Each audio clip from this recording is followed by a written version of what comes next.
bienvenido ahora en Canal Televisión. Mi nombre es Juan Simón, esto es Canarias Laboral. Canarias Laboral es un programa que pretende llevar hasta ustedes todo lo que acontece en el mundo sociolaboral canario. No solamente canario, sino también otros países del mundo que tiene su clase obrera, su pueblo, sometido por unos señores que de buenas a primeras leyeron un texto de la Biblia y dijeron, pues nos han prometido esta tierra, la vamos a ocupar y vamos a desplazar a todos sus ciudadanos, a todos sus hijos, todos sus familiares, y vamos a intentar quedarnos con esto porque para eso Dios, su Dios, se lo había dado. Estamos hablando de Palestina. Y para hablar de Palestina tenemos aquí a Tony Ali, bienvenida, María Rosa Jalabí, Vicente Quintana. Buenas tardes. Ustedes son de Mujeres por la Paz, Acción Solidaria con Palestina. Es una asociación que ustedes han creado para conmemorar el 60 aniversario de la invasión de los judíos, de los israelitas, del pueblo palestino. Son muchos años, muchas guerras, los niños juegan en una escombrera más que en una ciudad, son bombardeados simplemente porque se crea que en algún barrio, en alguna zona haya un supuesto terrorista, y como se suele decir aquí, paga justo por pecador, y llevan pagando los justos por pecadores durante 60 años. Esto comenzó en el 15 de mayo de 1948, que fue cuando la ONU declaró el pueblo israelí como que ya ellos habían tomado posesión de aquello y le dieron la libertad de decir, bueno, ya esto es de ustedes, ni lo compraron, ni lo trabajaron, ni lo cuidaron, simplemente se apropiaron de ellos y se les dijo, bueno, estas son sus tierras. Aparte de eso, ellos poco a poco se han ido expandiendo, han ido cogiendo otros territorios que no eran los prometidos, porque supuestamente los prometidos cuando llegaron se podían haber establecido ahí, pero nada más, aunque tampoco hicieron bien estableciéndose en un terreno que no era de ellos, sobre todo desplazando a las personas que desplazaron. Y ustedes son hijas de palestinos en Canarias, son canarias, son criadas en Canarias, el acento que tienes canario, nacidas en Canarias. Tu familia, Tony, ¿cómo se desplazó de Palestina a Canarias? Mi padre vino muy joven, no sé, con 18 años, no creo que mucho más. Yo creo que venían todos con la ilusión de ir a América, era como la idea de ir a América para mejorar la vida. Ya se habían instalado los primeros palestinos aquí en Las Palmas, sobre los años 20 y pico, 30, y mi padre creo que llegó sobre el final de los años 30, al final de la Guerra Civil Española, y se estableció en el sur de esta isla, concretamente en vecindario, y se casó con una canaria, de la cual tuvo 5 hijos. ¿Tu padre nació en el vecindario es una persona conocida? Sí, mucho. ¿Y cómo Mucho. reconocen a tu padre? ¿Cómo? Bueno, como Julianito el árabe. Julianito el árabe. Sí. Sabía porque cuando me dijeron que ibas a venir, me informé un poquito y decía, sabía Julianito el árabe. Pues sí, sí. La verdad María que... Rosa, ¿y tu familia cómo llegó hasta aquí? ¿Cómo llegó hasta aquí? Bueno, el recorrido familiar desde Palestina es bastante largo y es un recorrido de ida y vuelta. Mi abuelo fue el que en principio salió de Palestina, de Jerusalén concretamente, fue rumbo a América, allí se casó, tuvo a sus hijos y en Palestina quedó su familia. Tendríamos que tener en cuenta que ese era el mayor de una familia donde después había muchas chicas, o sea, lo que representaba el hijo mayor varón para la familia, ¿no? Y que al morir de forma desgraciada en América, pues la familia quiere recuperar a aquellos hijos del hijo mayor. Y es la razón por la que tanto mi padre como mi tío, pues desde Chile concretamente, que es donde se habían establecido, que conste que en Chile es donde existe la colonia palestina mayor del mundo, fuera de la zona de Oriente Medio, pues volvieron mi padre y mi tío, fueron a casa de la familia palestina, donde, bueno, pues tuvieron una acogida tremenda por tener esa representación. Y allí estuvieron hasta el año que empiezan todos estos problemas del Nakba, que supuso el desastre el año 48 para la población palestina. Hace muy poquitos días, pues uno de mis primos ha publicado un artículo donde se cuentan algunas anécdotas de cómo se vivían aquellos meses previos a lo que iba a ser el desastre, ¿no? Justo en el año 48. Y cuenta que Moshe Dayan, que era uno de los líderes de los grupos terroristas israelíes, que ya estaban preparando el terreno para la creación del Estado de Israel, pues intentaban de alguna forma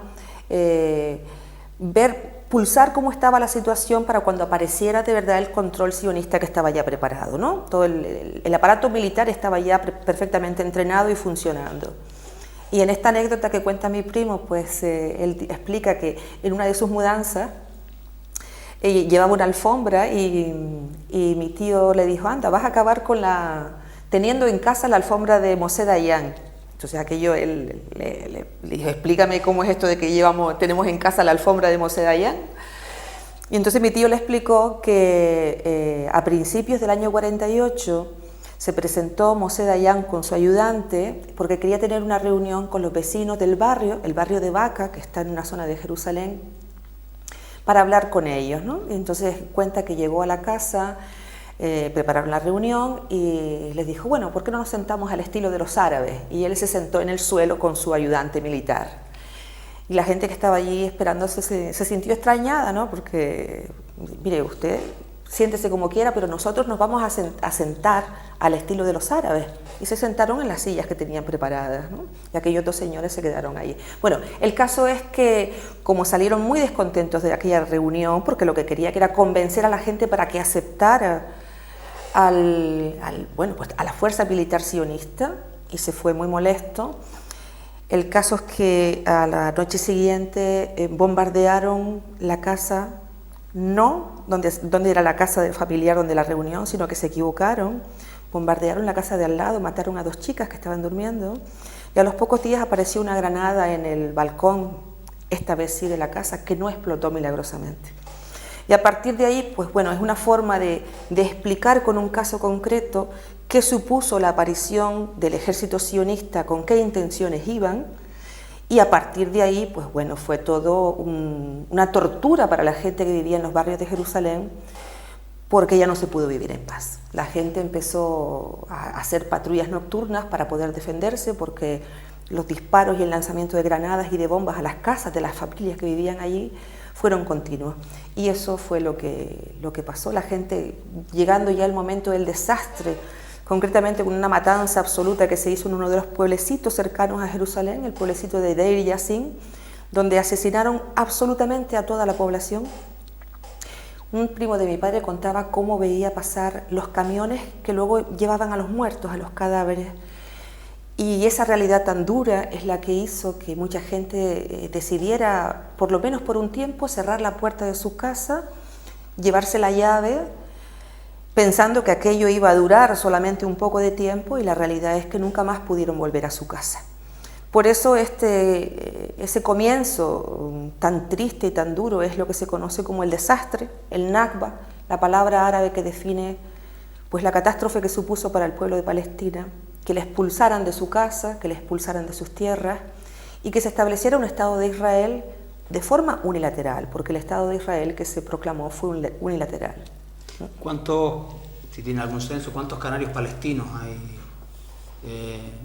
¿Tienen ustedes de los grupos que ustedes son los que se mueven? Porque claro, ahora están como mirando eso. El día 16-17 de mayo, o sea, la semana pasada, hicieron en el Parque de San Telmo una jornada. Entonces, para ver, o sea, más o menos, cuántas personas hay en Canarias, canarios palestinos o palestinos que han venido huyendo de toda esa catástrofe que se ha creado allá.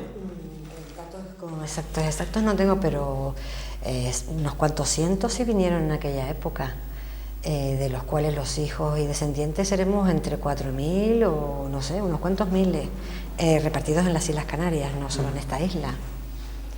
¿Y quién le intuye, a los jóvenes que han nacido en Canarias, que han vivido en Canarias, que viven completamente diferente, incluso con una cultura completamente diferente a la que se vive en el país de donde proceden los familiares de ustedes, empiezan a sentir que que el problema también de ustedes, aunque estén aquí, el problema de sus familiares, cómo los jóvenes empiezan a moverse para decir, bueno, tenemos que reivindicar algo y tenemos que luchar porque alguien nos escuche fuera de lo que es Palestina y a ver si, y sobre todo conseguir apoyo de otras naciones para que ese cáncer que hay metido ahí dentro de ese territorio se cure o se alivie o simplemente la gente empiece a vivir como personas sin tener miedo a un niño que vaya a la calle, pise una bomba o que te bombardeen tu casa por error, que los errores ya lo han llamado daños colaterales, una palabra bastante moderna, ¿no?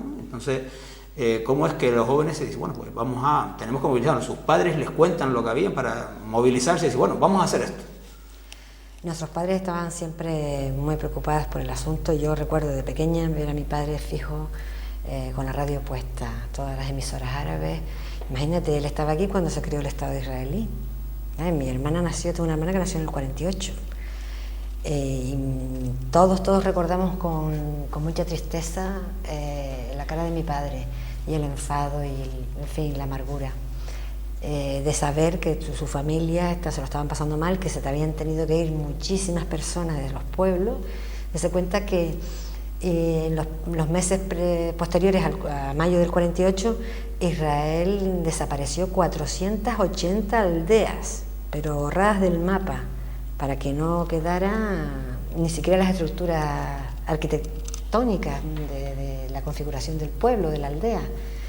De manera que esto supuso la tremenda huida de casi 800.000 personas con lo opuesto. De hecho, la llave es un símbolo, que lo nombraba María Rosa antes, la llave sigue siendo un símbolo, la llave de nuestras abuelas, esas llaves que eran grandísimas, siguen entregándolas de generación en generación por si alguno de los hijos pudiese volver a sus terrenos, a sus tierras, cosa que ahora mismo nos parece bastante improbable.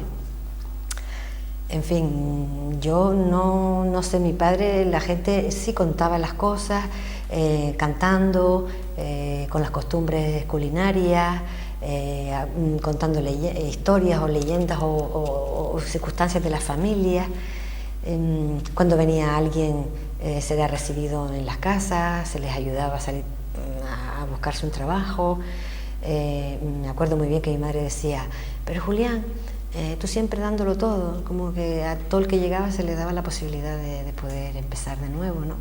Como que hacían como piña entre unos y otros para que el que acababa de llegar que no se sintiera muy solo. Yo hoy lo comprendo y lo valoro muchísimo, Y ustedes, como dos mujeres nacidas en Canarias, criadas en Canarias, ¿qué es la vida de ustedes en Canarias? O sea, ¿a qué se dedican? ¿Qué es lo que hacen? ¿Qué familias tienen? Porque son Canarias, integradas en Canarias, y ahora, claro, la historia es la que hace que ustedes empiecen a mover conciencias para que ustedes en Canarias, por ejemplo... Yo soy maestra y las dos somos maestras. Nos dedicamos a la docencia, las dos. Sí. Desde hace muchísimo tiempo, 30 y tantos años ya, 32. Todo lo que piden ustedes también, la equiparación salarial, ¿están dentro del grupo ese? Este es otro tema para otro programa. ya lo tuvimos ya, pero digo es que es demasiado también lo que está pasando. O sea, las injusticias no solamente están en esos sitios, hay otros sitios donde no es lo mismo, ¿no? Pero ustedes son los que están sufriendo aquí ahora con respecto a los demás. Vicente, te trajimos a ti porque también hemos hablado, y tanto en el Partido Unidad del Pueblo como en los periódicos que edita el periódico Magé, muchas veces se ha hablado del pueblo palestino, de los ataques, de los bombardeos, de los saqueos. Entonces también queríamos traer aquí porque también desde Unidad del Pueblo, como Unidad del Pueblo, así se llama el partido, tienen algo que decir. Sí, lo venimos diciendo desde hace muchísimos años. O sea, el tema este del genocidio, porque no se le puede llamar de otra manera, ¿no? Con respecto al pueblo palestino, con respecto al pueblo del Líbano, etcétera, etcétera, pues el pan nuestro de cada día, ¿no? O sea, esto no es más ni menos que la política, en fin, del imperio, de querer arrasar todo lo que se mueva, de que los pueblos sean libres, de que los pueblos puedan vivir, vamos, con una cierta estabilidad. Hay que recordar, por ejemplo, en el tema del fenómeno de lo que está ocurriendo en Palestina, como por ejemplo la culta Europa, esa que se nos brinda como, vamos, la panacea de la democracia y de todas esas cosillas. Cuando hay unas elecciones libres en Palestina y gana por amplia goleada un grupo que se llama Hamas, en menos de 24 horas se le cierra el grifo, pero así, literal, el grifo de todo, desde el agua hasta el combustible, desde la electricidad a las medicinas. Y han convertido Gaza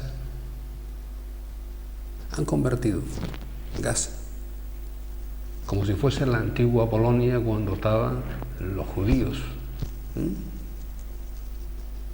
Cuando estaban los judíos rodeados por inmensas murallas levantadas por los nazis. Yo creo que han tenido unos maestros, vamos, importantísimos, ¿no? Vemos cómo la comunidad internacional, o sea, la Unión Europea, avaló perfectamente todas esas cuestiones. Y uno de los que avaló esas historias, ese genocidio, fue el señor Solana, prohombre del PSOE. Alguien que también avaló los bombardeos sobre Belgrado, por ejemplo, y que no ha sido juzgado por crímenes de guerra. O sea, estamos hablando de cosas muy serias, ¿no? El problema es que la justicia se imparte en función de quién es el ganador, por ahora. Nosotros decimos ahora, por ahora. El día de mañana, cuando la justicia sea otra, una justicia más seria, lo más seguro, más de alguno de estos elementos van a tener que responder. Y van a tener que responder de sus crímenes. Porque los crímenes contra la humanidad no prescriben. Eso que lo tengan seguro. No van a prescribir. Eso está en el derecho internacional. No se pueden perdonar los crímenes de Sabra y Shatila, donde murieron miles de mujeres y de niños. No se puede permitir el crimen y el genocidio que se está cometiendo día tras día contra Palestina. No se puede permitir. O sea, la comunidad internacional está mirando, como uso y costumbre, para otro lado. Son cosas de árabes. Encima, coño, son hasta auténticos racistas, ¿no? Y es peligroso. Y todo eso es muy peligroso. Porque mañana le puede ocurrir a este pueblo, a Canarias, también. O sea, no estamos exentos ni estamos en Marte, estamos en el planeta Tierra y nos puede ocurrir a nosotros también. Fíjate que nos cierren el grifo. O sea, porque nosotros, o sea, es que esto es verdaderamente indignante, ¿no? La situación, ¿no? Es que no se le puede ya calificar de otra manera. Y claro, los pueblos aguantan hasta que estallan. Entonces, oiga, porque cada palito pues aguante la vela, como buenamente puede y quiera, ¿no? O sea, no se puede seguir admitiendo más crímenes, para más crímenes contra la humanidad. Y eso es lo que está ocurriendo en Palestina. Con toda la impunidad del mundo. Ustedes empezaron, no sé cuándo empezaron, pero por lo menos tuvieron una jornada el día 16 y 17 de mayo, 18. Supuestamente seguirán con otro tipo de jornadas y concentraciones y tal. Entonces, ¿tienen algún calendario cercano dentro de estas fechas? Porque... Sí. Vamos a ver, nuestra actividad como asociación tiene como uno de sus objetivos el que la gente conozca qué es lo que pasa en Palestina. Principalmente porque a medida que pasan más años va haciéndose más complicado comprender el problema porque se van integrando elementos que antes no existían. Entonces, uno de nuestros objetivos es que la gente conozca qué es lo que pasa. Y esta actividad la mantenemos siempre, porque, insisto, es uno de los objetivos de la asociación. Pero para este año concretamente, que es el 60 aniversario de esta catástrofe, además de estas jornadas solidarias que han servido para acercar un poquito a la gente a la cultura de Palestina y conocer tanto su historia y su realidad actual, como todas distintas formas de su cultura, la culinaria, la musical, la artesana, vamos a continuar el resto del año. El siguiente proyecto que estamos preparando y esperamos que todo vaya bien, será recibir aquí en Canarias a niños y niñas que vienen desde Palestina con el programa Vacaciones en Paz, que organiza una ONG que se llama Paz Ahora, con quien estamos integrados en la Red Solidaria contra la Ocupación de Palestina, que recoge todo el ámbito nacional. Y luego para el mes de noviembre sí tenemos actividades otra vez importantes y más fuertes en las que vamos a poner un gran esfuerzo. El mes de noviembre se convoca siempre del 9 al 16 la campaña internacional contra el muro del apartheid, un muro terrible que Israel sigue construyendo sobre tierras palestinas y que además yo lo tengo que explicar porque hay gente que piensa que el muro se construye en la frontera entre lo que es ahora el Estado de Israel y los territorios ocupados, pero el muro se está construyendo en el interior de Cisjordania, de manera que las ciudades palestinas están absolutamente rodeadas con un muro. Tienen una entrada que controla el ejército israelí, pero estas ciudades, estas aldeas son las que siempre han vivido de la agricultura. Y resulta que las tierras de cultivo y el agua de los pozos se queda por fuera de este muro. Y que por supuesto va a ir a parar, y está yendo a parar, a manos de los colonos, de lo que conocemos como asentamientos, que son tremendas urbanizaciones en el interior de Palestina, a las que solamente puede ir a vivir la población judía. Entonces, este es el muro del apartheid, o sea, encierra en guetos auténticos a la población palestina, impidiéndoles cualquier acceso a recursos, a cualquier posibilidad de desarrollar una economía, porque es imposible. Imaginemos qué sería el tablero rodeado con un muro de donde no se pudiera salir, a no ser que el militar que esté en la puerta correspondiente te dejara salir. Y que la gente no pudiera ir ni siquiera a trabajar a los apartamentos del sur o ni siquiera a los tomateros donde iba antes, que pudieran ser sus tierras. Así es como está viviendo la gente palestina. Entonces, todos los años, por lo menos desde el 2002, que comenzó la construcción del muro, hasta ahora, en el mes de noviembre hay una semana del 9 al 16, donde de manera coordinada a nivel internacional se denuncia lo que pasa en el muro, sobre todo después del año 2004, cuando el 9 de junio el Tribunal Internacional de La Haya emitió un dictamen acerca de la construcción del muro. El Tribunal de La Haya dijo que el muro era absolutamente ilegal, que debía derribarse, que debía pagarse compensaciones a las personas que se habían visto y se ven afectadas por el muro, y que además los países que habían firmado este convenio tenían la obligación de presionar a Israel para que cumpliera este dictamen. La realidad es que de 2004 para acá, a pesar de este dictamen, nadie ha hecho nada por detenerlo, a no ser los propios palestinos que han denunciado en la corte israelí alguna parte del trazado del muro y que se ha medio corregido, pero que tampoco responde a la sentencia ni siquiera del tribunal israelí. El resto del mundo sigue contemplando cómo se levanta este muro, que es en la parte de cemento, bueno, tiene cerca de 800 kilómetros. Recordemos que el muro de Berlín tenía 160 o 180 nada más. En la parte de cemento llega a tener hasta 9 metros de altura, y luego ya no digamos los muros interiores, que son con vallas electrificadas, con carreteras especiales para controlarlo los soldados israelíes. Entonces, el mes de noviembre está dedicado a la denuncia contra el muro, mientras el mundo ve cómo se construye, porque Israel lo sigue construyendo en este momento. Y además, el día 29 de noviembre es el Día Internacional de Solidaridad con Palestina, convocado por la propia ONU, como reconociendo lo que hizo, el abandono que hizo del pueblo palestino y su no asumir responsabilidades reales frente a la tragedia que supone para este pueblo y que ya lleva más de 60 años sufriendo. Entonces, es una llamada internacional que ahora mismo es una llamada para la población civil, porque los gobiernos que son realmente responsables de cumplir esta obligación no están haciendo absolutamente nada. Es más, la mayoría de los gobiernos de Europa están cambiando la responsabilidad política que tienen, no la asumen, no hacen nada, y a cambio lo que hacen es un poco de caridad. Y nosotros como población civil debemos recordarle a nuestros gobiernos que tienen la obligación de actuar. Para más desgracia, estamos en un país donde se supone que hay un gobierno democrático, un gobierno que además presume de defensor de los derechos humanos, y estamos viendo que en vez de cumplir con estas obligaciones, está haciendo todo lo contrario. Está firmando acuerdos de comercio preferente con Israel, está favoreciendo el comercio con Israel. Y nosotras como asociación aquí estamos denunciando lo que pasa y además alertamos al público de Canarias para que se fije muy bien, por ejemplo, qué tipo de productos compra en el supermercado.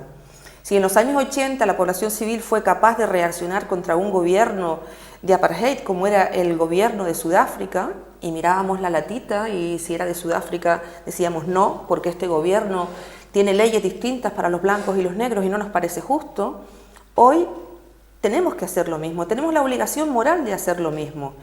Los supermercados canarios están invadidos con productos israelíes que compramos sin darnos cuenta, sobre todo las papas, que además los agricultores de Canarias tienen ahora mismo un problema porque tienen problemas para sacar al mercado sus productos y sin embargo, si nos fijamos en las etiquetas que tenemos en el supermercado, vemos como la mayor parte de las papas que se están vendiendo en los supermercados canarios tienen como origen Israel. Y por un doble motivo deberíamos fijarnos. Uno, porque moralmente estamos comprando productos que además se cultivan en las tierras robadas a la gente de Palestina. Con agua robada. Con el agua robada, con el suelo robado, con el trabajo robado. Y además estos productos que se exportan hasta Canarias están tratados químicamente con un producto que se llama bromuro de metilo, búsquenlo donde quieran, que es altamente contaminante y que es esparcido, pero no uno a uno, sino en grandes cantidades, porque además lo echan con avionetas sobre los campos de cultivo. Esas papas que ustedes a lo mejor han comprado, verán que no les sale ni una raíz ni les sale nada, porque tienen bromuro de metilo. Así que doblemente, porque están manchadas de sangre y porque además están envenenadas, tendríamos que pensarnos muy bien cada vez que vamos al supermercado y miramos la etiqueta de los productos. Comprar productos israelíes significa estar colaborando con nuestro dinero para la masacre del pueblo palestino. Tenemos que conocer la historia y tenemos además que conocer qué es lo que está pasando hoy mismo, en mayo de 2008, cómo se está masacrando a la población inmisericordiamente, con una maquinaria de guerra impresionante. Una cuestión es lo que está pasando en Cisjordania, una zona ocupada, donde se construyen los muros, donde se roba el agua, donde se roba la tierra. Y otra cosa es lo que está pasando en Gaza, donde diariamente entra el ejército, derriba casas con la gente dentro. Y bueno, la escena más escalofriante, que es casi todos los días, nos la contaba ayer una compañera nuestra de la Red Solidaria, que ha conseguido entrar en Gaza, con proyectos que lleva de colaboración desde España. Le ha costado mucho entrar porque Israel cada vez permite menos la entrada de testigos incómodos para ver lo que está pasando, para que cuenten lo que pasa. Cada vez está más restringido el acceso, ni para ONG, ni para el Cruz Roja, ni siquiera para la Agencia de Naciones Unidas, para la UNRWA. Les tienen prohibido llevar el alimento a esta gente. Bueno, y la escena que nos contaba, impresionante, de cómo una bomba cae en una casa, que estaba la mamá con los niños, no me refiero a la de hace 10 días que estaban desayunando, no. Otra mamá con otros niños, esta vez de 13, 5 y 3 años. La madre es decapitada con el bombazo y dentro de la casa permanecen los soldados israelíes con esos 3 niños y el cuerpo de la madre durante 8 horas. Esto es lo que pasa todos los días en Palestina. Esto es lo que pasa en Gaza. Y estamos como viviéndolo como que a veces casi no nos queremos enterar. María Rosa, se nos ha ido la mitad del programa. Ya se les dije a ustedes que se iba muy rápido. A ustedes los veo en un momento. El pueblo palestino lleva 60 años sufriendo. Y todo el mundo como si ahí no pasara nada. Lo vemos en la televisión, lo vemos como quien está viendo una película que no nos afecta. Cada vez el corazón de la gente que está acostumbrada a ver todos los días en la televisión ese tipo de asaltos a casas, bombardeos a ciudades enteras con niños, madres, familias enteras, ya lo vemos como una cosa lejana, como una película, como algo que no nos afecta. Y tenemos que empezar ya a sensibilizarnos y a darnos cuenta que no son actores, son personas que están muriendo diariamente por culpa de que otras personas quieran ocupar un terreno que no era de ellos, nunca ha sido de ellos, con la ayuda de todo el mundo sabe quién es. De todas formas, en la segunda parte hablaremos de los señores de allá. Nos vemos en un momentito. La forma que tienen ponerse en contacto con nosotros es 659-959-939 y nuestro correo canaria-laboral@yahoo.es. Disfruten un poquito la publicidad mientras nos dejen y en un momento estamos con ustedes. Bienvenidos a los que se acaban de incorporar a Gran Canal Televisión al programa Canarias Laboral. Estamos hablando sobre un pueblo sometido, el pueblo palestino. También hemos traído aquí en otros programas a representantes del Frente Polisario, que también ha sido abandonado por este país llamado España, cuando los marroquíes invadían el Sáhara, ocupaban también sus tierras, hacían que un pueblo entero tuviera que emigrar fuera y estar ahora en campos de refugiados, y creo que esa es la tónica que se usaba en aquellos momentos. Aunque ellos llevan, me parece, unos 30 años, lo que es el Sáhara, pero tenemos el pueblo palestino que lleva 60 años. 60 años sufriendo lo mismo. Después, encima, todo el que sea de esa zona es declarado terrorista. Declarado terrorista porque no se han sometido. Y es normal que un pueblo no se someta cuando lo están pisoteando diariamente. Tenemos un cartel que han elaborado, y vamos a ver si lo mostramos a la cámara, un cartel que se ha elaborado como conmemoración del 60 aniversario, donde se ve conmemoración del 60 aniversario y encabezado arriba con un mapa de donde se ha, aparte de ver cómo emigran la gente con todos sus atarecos, un mapa donde muy poco queda ya del pueblo palestino. No tienen el agua prácticamente cortada, dejan pasar solamente el agua que utilizan los propios colonos, y dejando a un pueblo desabastecido y con una muralla que podía darle 5 o 6 veces la vuelta a la isla de Gran Canaria.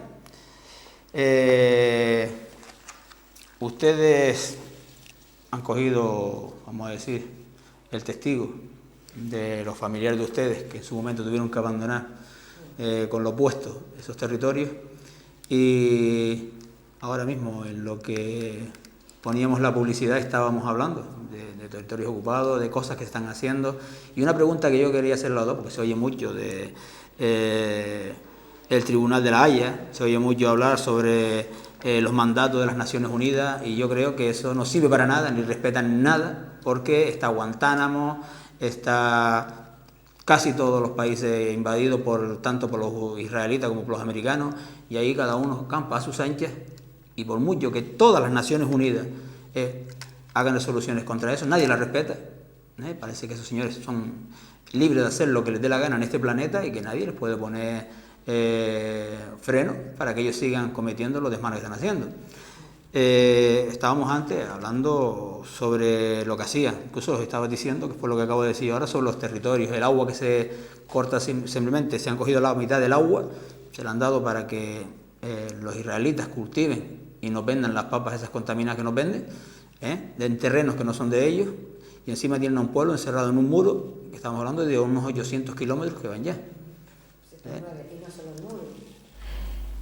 Dentro de lo que es Cisjordania, ya Gaza está aislada por tierra, por mar y por aire, y bloqueada totalmente. Es como una cárcel al aire libre donde hay más población que en toda esta isla entera.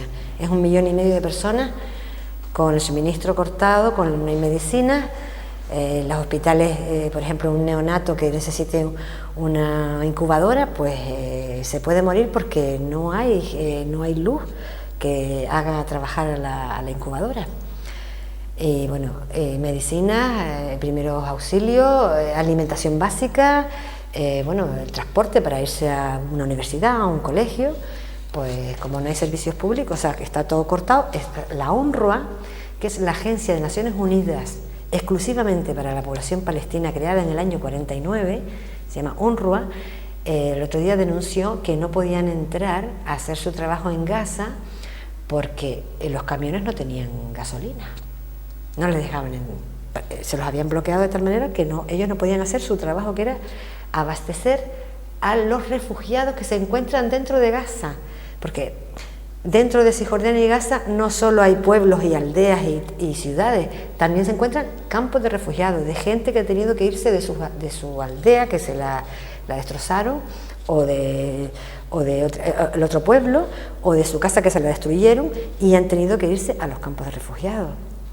Toda esta gente viene del año 48 a la parte de Cisjordania, pero lo que queda en Cisjordania, aparte del muro, es que hay 500 y tantos puestos de control militares armados en las cruces de camino, y tú tienes que parar, haya calor, haya frío, a mediodía o de noche, y no te puedes adelantar ni pasar, porque entonces la metralleta te la ponen así en la cabeza, porque nos lo hicieron a nosotras.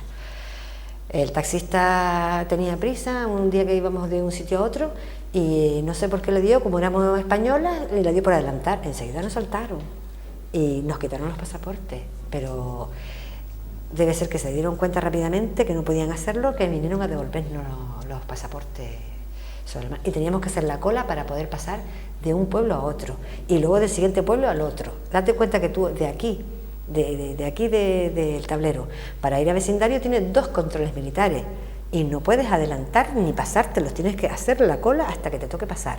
De manera que siempre sabes cuándo sales, nunca cuándo llegas.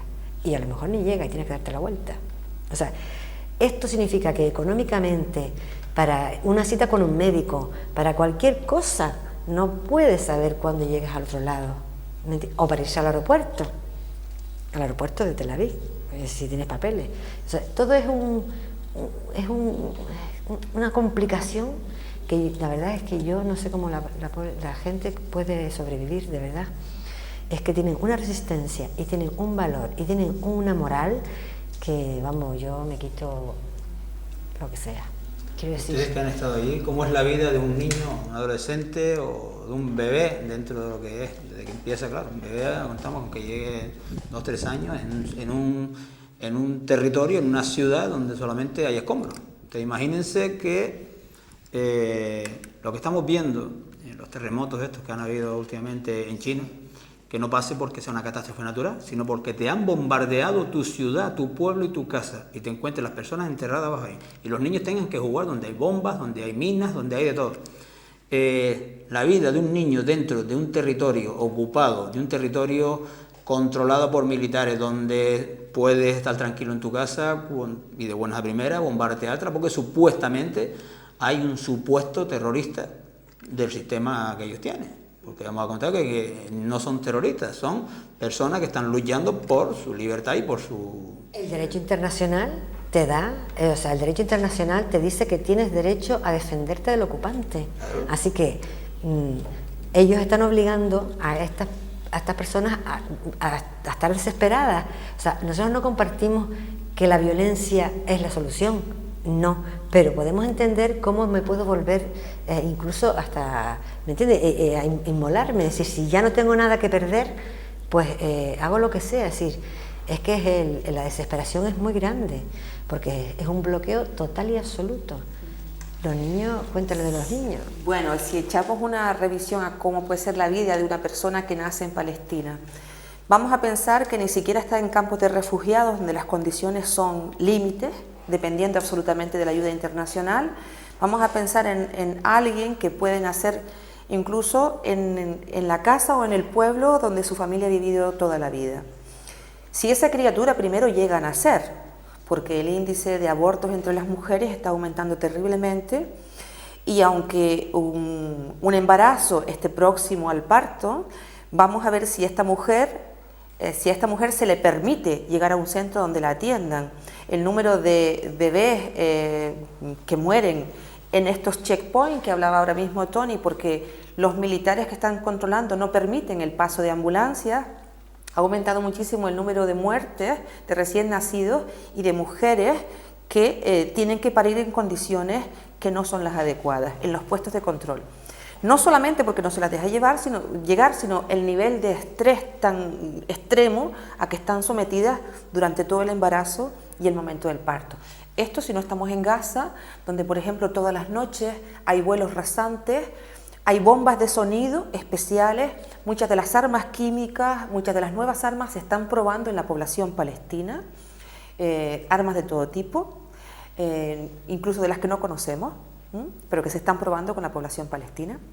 Si esa criatura llega a nacer, ¿en qué medio vive? Porque vive en una familia en la que posiblemente el padre de familia no esté, puede ser uno de los 11.700 palestinos en las 28 cárceles israelíes, la mayoría de ellos sin ningún cargo, sino simplemente que han sido secuestrados por los militares. Yo te comentaba antes cómo entran los militares a cualquier ciudad y deciden que un edificio debe ser vaciado. Entran los militares y se llevan a todos los hombres de este edificio, con lo cual lo más probable es que el papá de esa criatura no conozca a la criatura. Esa familia que ha sido desestructurada de esa forma tan violenta, se encuentra con que la mamá asume todas las responsabilidades familiares en una cultura en la que no se acostumbra a esto, sino que ha sido provocado por la violencia, y es un niño que va a vivir viendo cómo los militares humillan a la gente de su familia. Es un niño que va a crecer sin poder dormir tranquilo, porque las bombas de sonido actúan con muchísima frecuencia.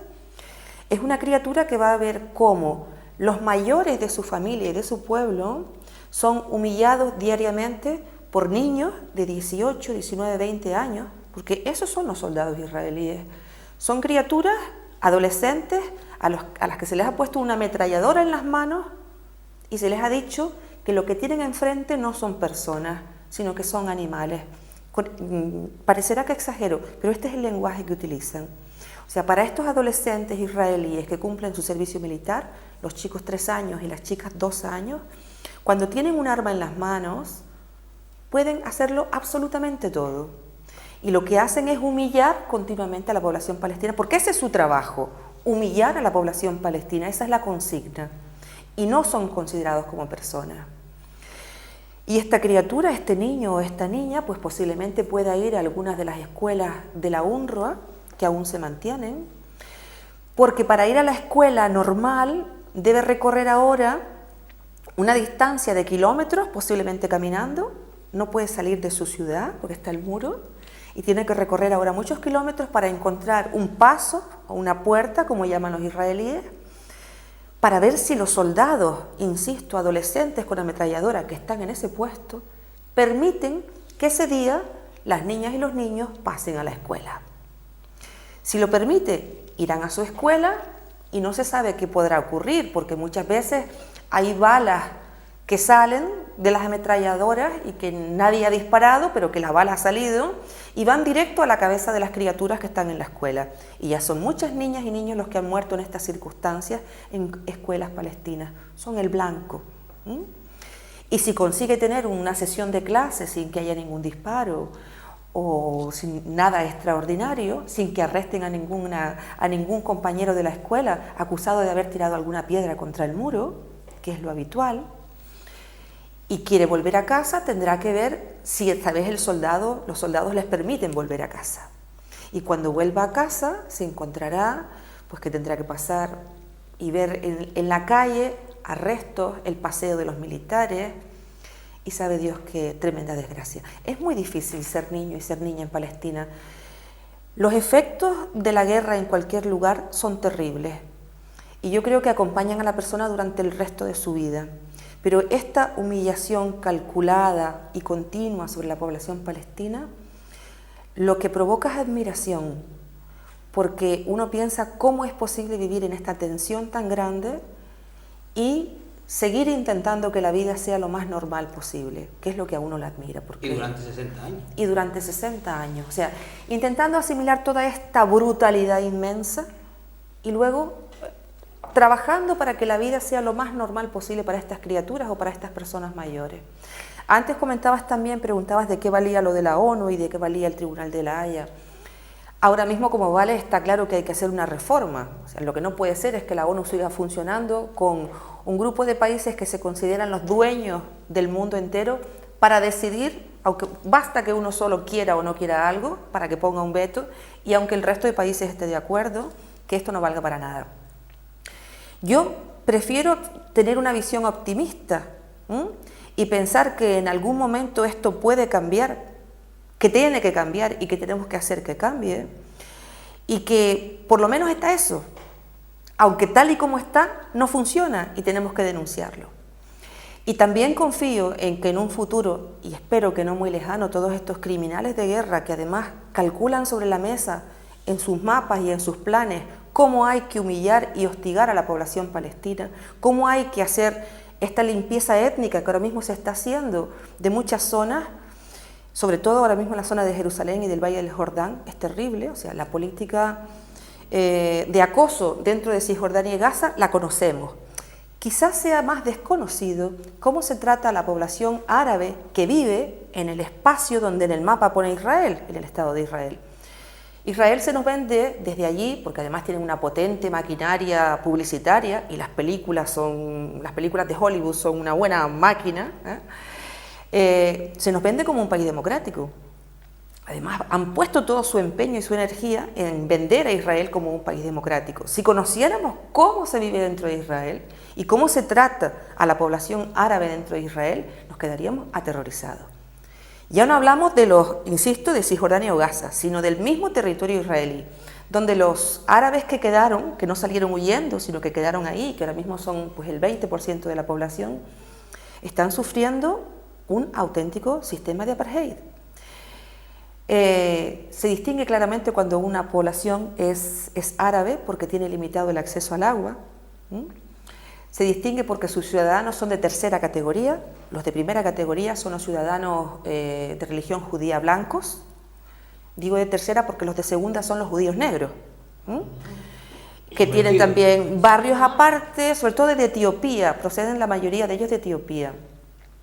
Y tienen su discriminación dentro de la misma población israelí. Pero bueno, lo que pasa con los árabes ya es terrible, porque como además tienen prohibido el hacer el servicio militar, pues la población que no hace el servicio militar tiene restringido el acceso al empleo. Con lo cual la población árabe que no hace el servicio militar porque lo tienen prohibido por ser árabes, pues ves limitado el acceso a muchos de los trabajos que hay. Y bueno, pues las leyes discriminatorias son tremendas.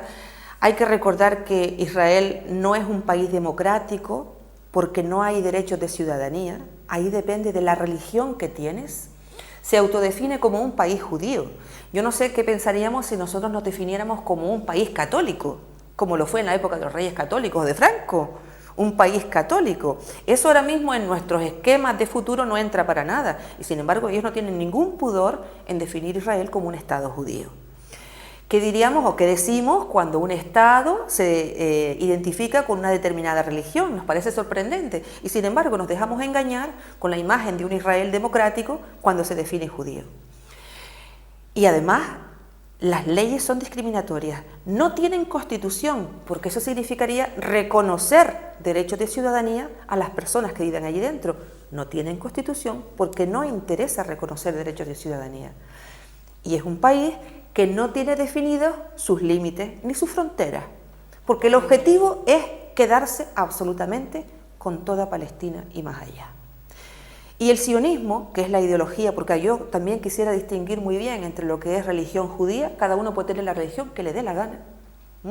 Hay árabes que son musulmanes, hay árabes que son cristianos, ha habido árabes también judíos, porque la religión es una cuestión de creencia, y árabes que no se creen absolutamente nada, como lo puede haber aquí.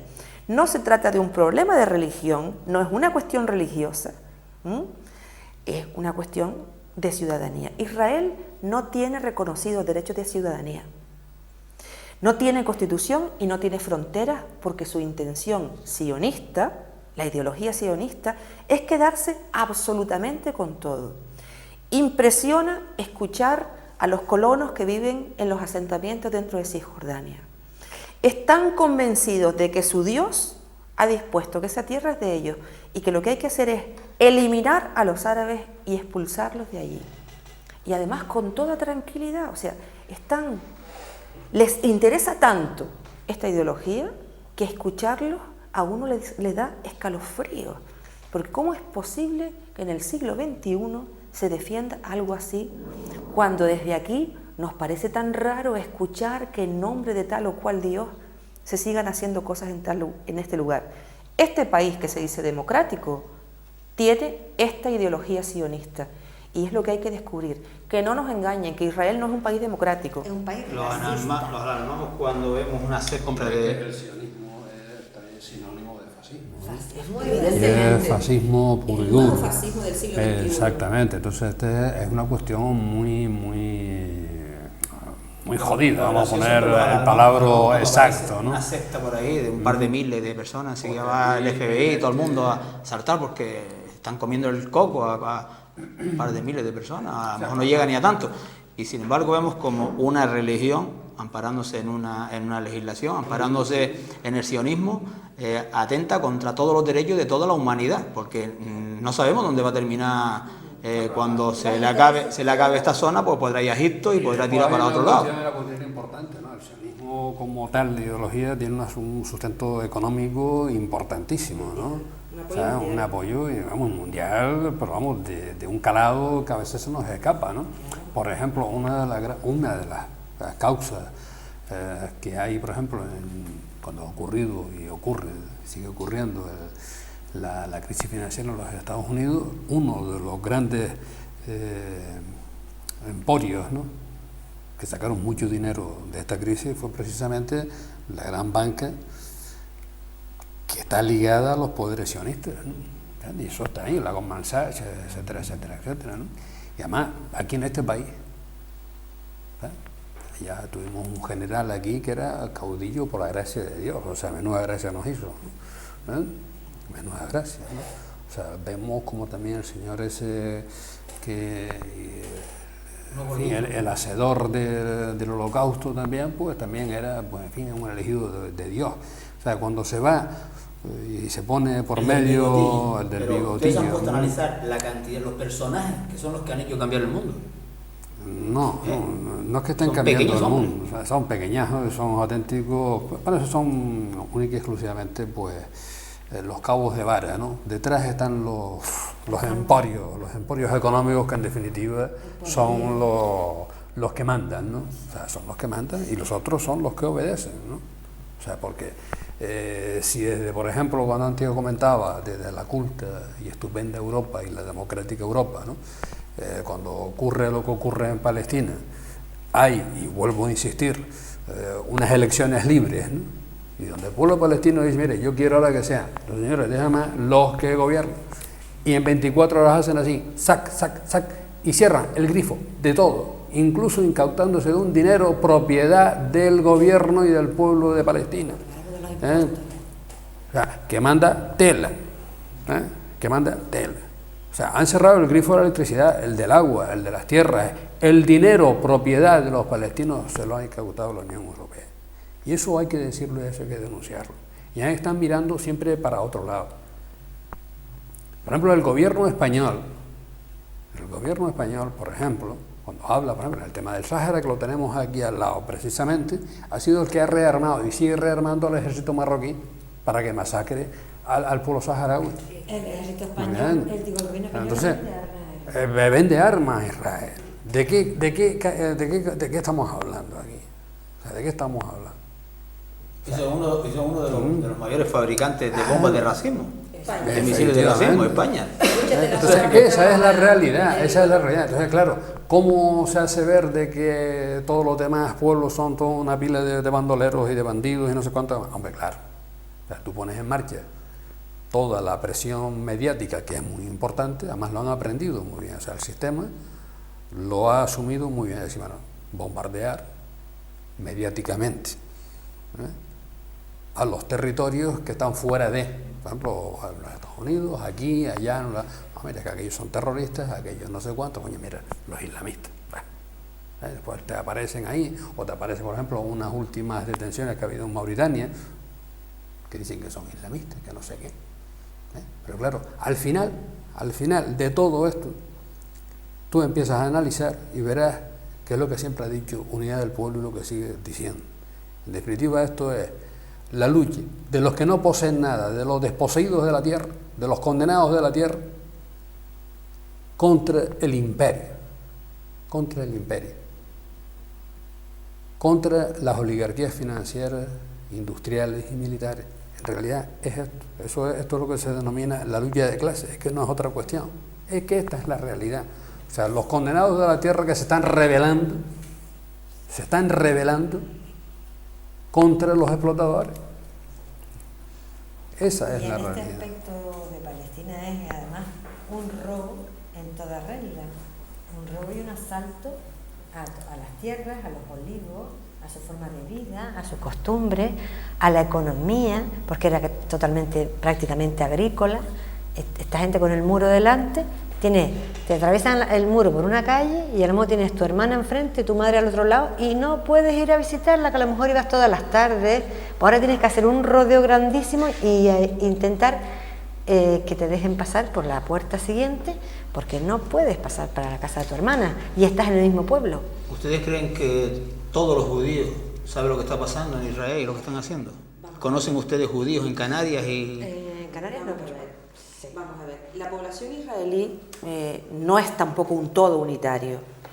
Hay una parte de la población israelí que es militante sionista, y pensemos que en el Parlamento están sentados grupos religiosos. Imaginemos lo que sería aquí en España, que en el Parlamento estuviera el partido de los obispos, vestidos además de sotana. No están, lo que pasa es que tienen otro nombre. No, pero además vestidos de sotana, Bueno. con su sotana y todo. Eso es lo que pasa en el Parlamento israelí. Están esos extremistas. El chiste, Claro. que sería muy simpático. Bueno, Una nota de color. está una parte de la población israelí que es partidaria de lo que está haciendo su gobierno, porque a esta población se le vende muy bien el miedo, que es de lo que vive, porque es una población militarizada y vive del miedo. O sea, se le tiene que vender que necesitan protegerse. Pero afortunadamente también una parte de la población israelí que tiene capacidad para darse cuenta de lo que pasa. Estamos hablando de los grupos de izquierda dentro de Israel, que son, por desgracia, minoritarios, pero que su trabajo es muy importante para la conciencia de la propia población israelí. Están trabajando grupos de mujeres de izquierda, están trabajando, por ejemplo, en el Centro de Información Alternativa, donde conocemos gente, donde ha estado gente aquí, que además impresiona, porque una persona de religión o de familia, de tradición judía, que ha emigrado por distintas circunstancias, que ha terminado su familia allá, y que es capaz de decir: no me marcho de aquí porque aquí es donde tengo que trabajar, porque las ganas que tienen es de marcharse, porque aquí es un país de locura absoluta. Y esta es la variedad que existe. Israel se mantiene unido por la guerra, única y exclusivamente por la guerra, porque si Israel se tuviera que mirar a su interior, se espantaría de lo que tiene dentro. Se mantienen unidos porque crean el enemigo, crean el miedo, viven de la guerra, del comercio de la guerra. Es una población que durante toda su vida, un mes al año, trabaja para el ejército israelí. Los que conocemos han sido detenidos porque se niegan a trabajar en el ejército israelí. Y que su propia vida interior es tremendamente complicada. Prefieren no verla, no enterarse. En Tel Aviv pues está la gente que quiere desconectar un poco más y dedicarse pues a la rutina del trabajo a la casa y del trabajo y de la casa al trabajo. Cuanto más nos acerquemos a la zona de conflicto, hay más militancia ultraortodoxa. Pero yo creo que lo poquito que nos queda de este programa es interesante decir que lo que pasa en Palestina no es solo lo que pasa en Palestina, es solamente una pieza más del puzzle de Oriente Medio y de la estrategia de los grandes poderes internacionales en el control de todo lo que de allí se pueda sacar. Y que es solamente un botón de muestra, porque tenemos otro en Irak, tenemos otro en el Líbano, y veremos qué es lo que pasa con Irán, que es el próximo objetivo del gran imperio. Y luego otra cuestión importante es que en esta causa estamos comprometidas todas las personas que tenemos la capacidad suficiente para darnos cuenta de que, aunque este enemigo sea tremendo, siempre tenemos responsabilidad y podemos hacer cosas. Este es el mensaje: no solamente nos podemos quedar en la queja, sino además en asumir la responsabilidad de que tenemos que hacer algo. Directamente con nuestros gobernantes, porque es lo que tenemos más cerca, y que les dé vergüenza que apoyen como apoyan a un país absolutamente racista con un sistema de apartheid. Y este es el mensaje que a mí me gustaría transmitir a la gente que nos escucha, que siempre podemos hacer algo, que no solamente somos espectadores de lo que ocurre mientras esta tragedia y este genocidio está ocurriendo en Palestina, que siempre podemos hacer algo y que tenemos un compromiso moral con todo esto que ocurre, porque, como bien decías antes, no es una tragedia natural, no es un tsunami, no es un terremoto, es algo que estamos viendo cometido por un Estado terrorista absolutamente, con la complicidad de Europa, que está en silencio. Tony, María Rosa, Vicente, gracias por venir, y espero que las sensibilidades empiecen a despertar y ver que lo que vemos en la televisión no es una película. Son personas que están sufriendo en sus carnes, niños que están jugando en la calle sin saber si cuando vayan a regresar a su casa está, sin saber si lo van a dejar pasar para ir al colegio, sin saber si van a tener agua, si van a tener luz o si su padre puede sacar el coche para ir a trabajar porque no tienen combustible. Están viviendo así, son personas, no son actores, y eso es lo que quiero que a ustedes se le quede en la mente. Vamos a intentar, poco a poco, dando esta información, vamos a tener en los periódicos digitales, ponerlo para que más gente lo vea, no solamente en este medio, y la forma que tienen ponerse en contacto con nosotros es el 659-959-939, nuestro correo electrónico canaria-laboral@yahoo.es. Nos vemos la próxima semana, pero piensen lo que está pasando, que ya les digo, no es una película, es la realidad de un pueblo.